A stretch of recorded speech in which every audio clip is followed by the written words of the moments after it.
Immediately we had proclaimed our independence in August 45, we attached the emblem to our constitution, Pancasila.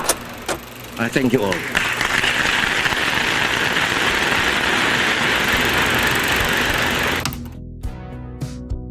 In Indonesia, English has traveled far. Once limited to classrooms and exam papers, it now appears in captions, conversations, and creative expression, becoming a vibrant part of its youth identity.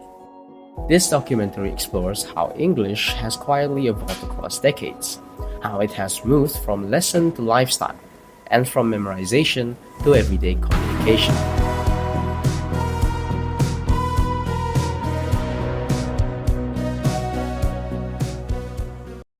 In the early years, English was a symbol of education and wealth.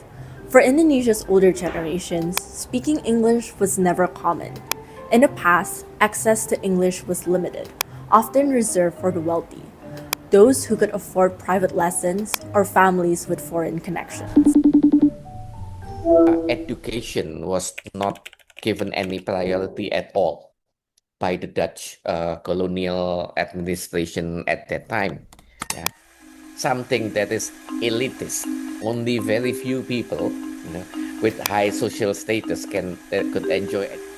For the people in general, they hardly had access to English education.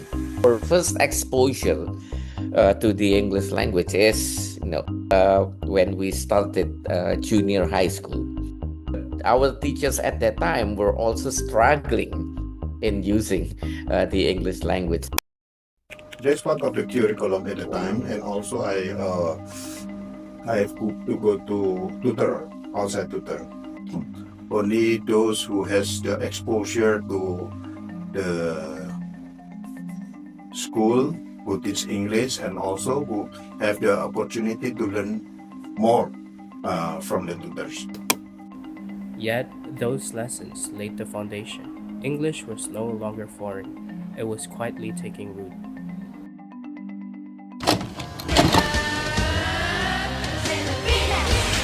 Access to global media brought English into homes, music, and movies. Go see what it is, Scooby.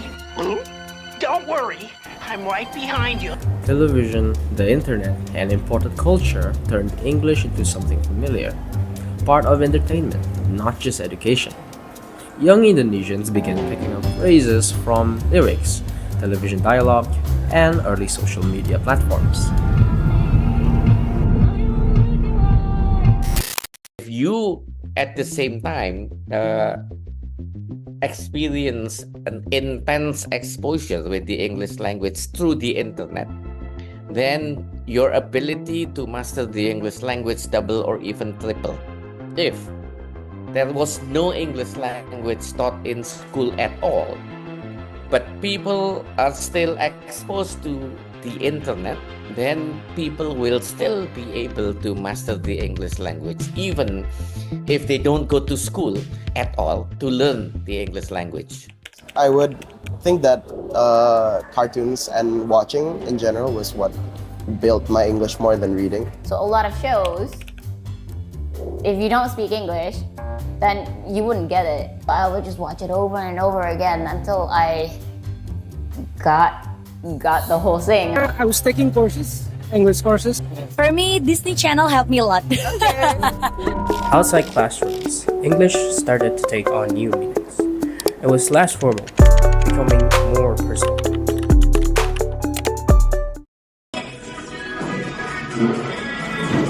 Then came the digital age, where English became a part of daily life. Social media blurred boundaries between languages. Teenagers now encounter English constantly in videos, memes, captions, games, and chat rooms. Your generation have very actively been using code switching and code mixing. Usually I talk with my friends by mixing both of the language. There are times when I forgot some words, slipped some words, and I'm like, apa? Itu apa? Yeah, something like that. English today functions as a social tool to connect, to participate, and to sound part of a global conversation. Over time, English use in Indonesia has become more fluid. What was once textbook perfect is now flexible and adaptive. In daily talk, phrases like literally, valid, or which is appear naturally beside Indonesian words. Abbreviations like BTW, IDK, or FR move easily between languages. FYI, FOMO, the older generation, they have no idea at all what those things are. And your generation are very familiar and use it on an everyday communication basis as if they are words, no longer abbreviations. When I first got access to social media, they exposed me to a lot more slang words, you know. I use the as this. IYK. If you know, you know. You give new meanings to certain concepts or certain words in the English language. For instance, healing, staycation. No lab. No lab. This shift reflects not only linguistic change, but changing ideas of expression. English becomes a way to show emotion, humor, and belonging. For today's youth, English is not a threat to Indonesian identity. It adds layers to how they express themselves. Most still think, dream, and feel in Indonesian, but reach for English when the words fit better. In daily communication, people will use English more than Indonesian. But I have also an important note for that. That will only happen in big cities. If you go to villages, to rural areas, people will still communicate in the Indonesian language or even in the local language. At the one end of the spectrum, it's the local languages that are still dominant.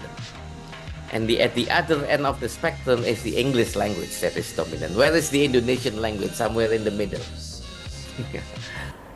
Researchers find that young Indonesians remain loyal to Bahasa Indonesia and local dialects.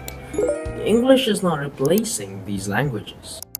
It's expanding the way communication works.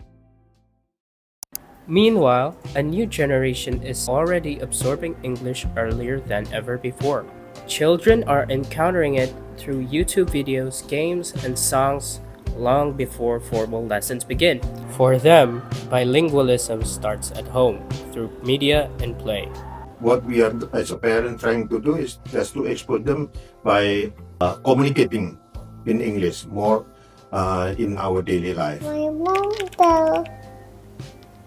read a book in English. My dad sing song in English, Disney song. There's this one channel that I watch named Baby TV. I learned how to like do my ABCs, 1, 2, 3, nursery rhymes and other stuff. From that, my cousin don't really speak fluent English, but thanks to the YouTubers that he watched, he starts like talking fluent English actually. You can say that the young generation in Indonesia today are bilingual. I have a neighbor, even before school, they already can understand and speak English fluently. This early exposure will shape how they use language in the years ahead. The story of English in Indonesia is still being written. Once a foreign language reserved for the educated elite, English was taught through textbooks, formal drills, and limited exposure. It belonged mostly to classrooms and boardrooms, a symbol of prestige and progress. Today, that same language has become part of everyday life. From exam halls to online chats, English is now used by millions of young Indonesians to study, to create, and to connect. It no longer marks distance or privilege, it marks participation. From chalkboards to smartphones, it has adapted to each era, shaped by education, technology, and the voices that carry it forward. Across generations, the pattern is clear. English grows not by replacing Indonesian, but by finding space alongside it. In the hands of Indonesia's youth, language keeps shifting, creative, flexible, and unmistakably their own.